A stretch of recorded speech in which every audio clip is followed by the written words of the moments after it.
In the United States, we're bombarded with what's going on with Iraq, which we quickly equate to the world of Islam. We think that there's no hope for the Muslim world, forgetting that only 10% of the Muslims in the world are Arabs. The rest have nothing to do with the Arab world. But when you hear about Islam, you automatically think about terrorism. But how about evangelism? How about people coming to the Lord? How about people turning from their old ways and facing Christ like they never have before? In fact, God is doing amazing things now in the Muslim world, especially in the country we're in today, Kazakhstan.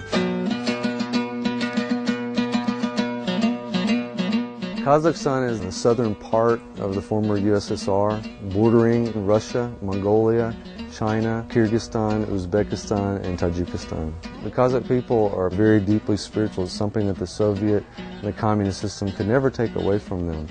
They were deep into shamanism, ancestor worship, mixed all together with Islam. It's what we call folk Islam. The farther you get from the Middle East, the more secularized Muslim people become. And with communism ruling here for many decades, you don't see Kazakhs walking around with Islamic garb. And although you see mosques around here, you don't see too many Kazakhs attending the mosque. And these are not your typical Muslim. They're Muslim just because their parents are Muslims and not because they necessarily practice Islam.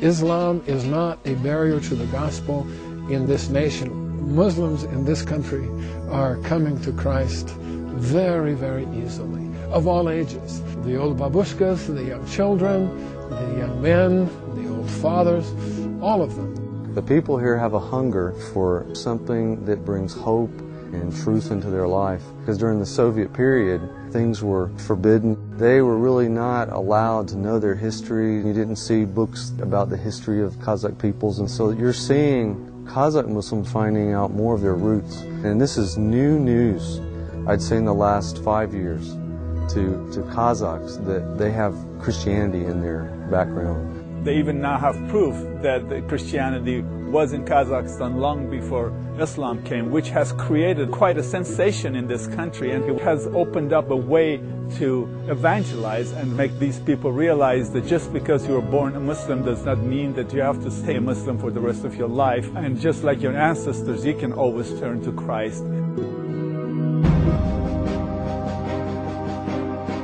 Communism brought nothing but heartbreak here. Communism tried to cover up the pain and the misery that people usually experience in their lives. And with the fall of communism, these things were exposed. And also freedom allowed sin to show its ugly face in a way that it couldn't under communism. That's why we see so many casinos. That's why we see prostitutes lining up the street. That's why we see street children. Communism brought a spiritual vacuum, and people are looking to fill that vacuum. This is why we see alcoholism and drug addiction. But now we can come in with Jesus Christ, and people's lives can be changed through the power of the gospel. We're seeing lives change. We're seeing